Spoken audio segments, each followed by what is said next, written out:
I just returned from a month-long visit to Russia, during which time I had the opportunity to see a dozen different cities covering nearly the entire expanse of the Russian Federation. Prior to my departure, I was filling up the tank of my car, when I noticed a sticker on the gas pump. The sticker portrayed a smiling Joe Biden, the President of the United States, gesturing to his right. Underneath the image were printed the words, "I did this." Quote. Far from being a compliment, the sticker was a form of humorous protest against the Russia sanctions adopted last year after the start of the special military operation. Many of these sanctions involved Russian energy, and the resulting economic chaos in global energy markets prompted gas prices to surge. Biden was quick to blame Russian President Vladimir Putin, claiming on June 22, 2022, that the simple truth is gas prices are up almost $2 a gallon because of Vladimir Putin's ruthless attack on Ukraine. Biden called the increase in cost Putin's price hike, but the American people saw through the subterfuge, as the sticker on the pump proved. If anything, the increase in gas prices prompted many Americans to look at the sticker after examining the bill, and sarcastically proclaim, "Thank you, Joe Biden." Upon my arrival to Russia, I expected to see a nation heavily impacted by the consequences of American-led sanctions. Instead, I saw a nation undergoing an economic revival, in large part thanks to the policies Russia was compelled to undertake because of Western sanctions. When I told my Russian hosts about the sticker at the gas pump and my sarcastic appreciation, they laughed. "Send us the stickers," they said. "And we will thank Joe Biden with all the sincerity we can muster." Quote. The best way to judge a man is most often based upon the weight of his own words, and when it comes to sanctions and the Russian economy, Joe Biden is no exception. On March 26, 2022, Joe Biden spoke before an audience in Warsaw, Poland about the conflict in Ukraine. One of Biden's main objectives for his speech was to engender a sense of confidence among the crowd that his administration had the situation under control.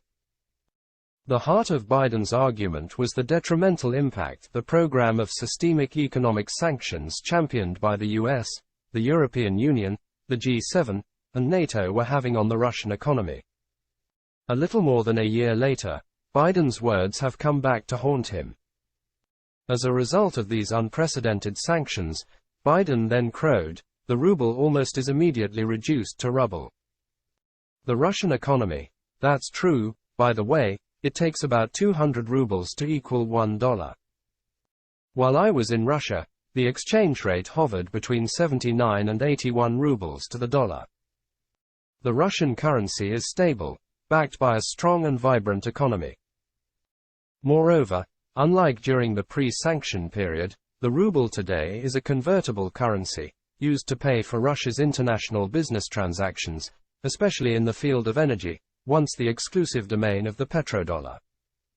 Far from being reduced to rubble, the ruble today serves as a foundational currency for global economic activity, part of a new basket of currencies that is responsive to the needs of a new multilateral reality that is rapidly supplanting the previous era of US economic hegemony.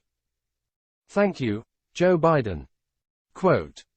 The Russian economy is on track, Biden then bragged, to be cut in half in the coming years.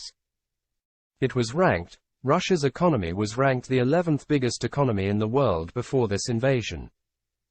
It will soon not even rank among the top 20 in the world.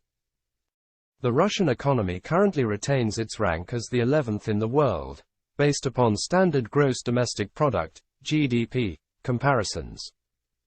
However, when one converts Russia's $1.78 trillion GDP using the basket of goods formulation of purchasing power parity, PPP, i.e., what similar goods cost in the United States versus Russia, Russia's actual economic strength converts to $4.80 trillion, making it the world's sixth largest economy, surpassing all but China, the US, India, Japan, and Germany. Thank you, Joe Biden.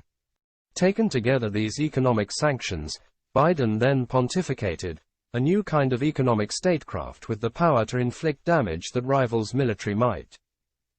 These international sanctions are sapping Russian strength, its ability to replenish its military, and its ability to project power. And it's Putin, it is Vladimir Putin who is to blame. Period. In January and February 2023, Russia spent 2 trillion rubles, $26 billion, on defense, a 282% jump on the same period a year ago. Far from being unable to replenish its military strength and sustain the conflict in Ukraine, Russia is far outpacing NATO in terms of rushing military material to the front lines by 4-to-1 in terms of tanks and armored fighting vehicles and 5-to-1 in artillery ammunition. When calculated with kill ratios that are overwhelmingly in favor of Russia, the fact is that Russia is sapping the strength of NATO and its Ukrainian proxy, while expanding its own. In addition to nearly tripling the size of its special military operation contingent, Russia is simultaneously building up the forces necessary to meet the expansion of its army from its pre-conflict size of 1 million, to a force of more than 1.5 million. Moreover, Russia's increase in military production has not only softened the economic impact of the US-sponsored sanctions, but also helped reverse their impact across Russia's industrial base.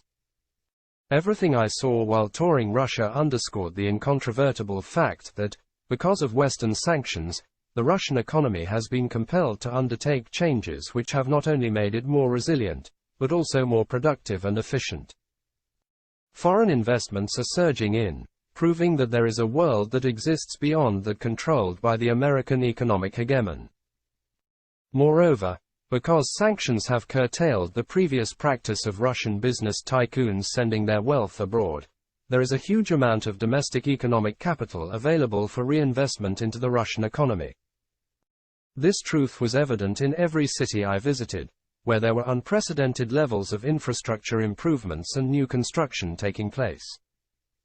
I thought about this upon my return to the US, contrasting my journey from JFK Airport through New York City with a similar journey I made from Moscow's Sheremetyevo Airport into Moscow.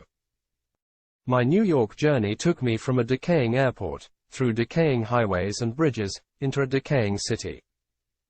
The Moscow equivalent was, by comparison, one of pristine facilities, roads, and a city that was not only composed of recently constructed buildings, but alive with new construction as well. I still see the "I did this" stickers on the gas pump, and I still mutter my words of thanks to the American president that I hold accountable for the high prices. And I laugh when I think of my Russian hosts making the same exclamation. The sarcasm is evident, whether uttered in the US or Russia, but for diametrically opposed reasons. Biden, a man who promised to revitalize the US economy, has done the opposite. And yet while he has pledged ruin in Russia, a revival has occurred. Thank you, Joe Biden. Quote.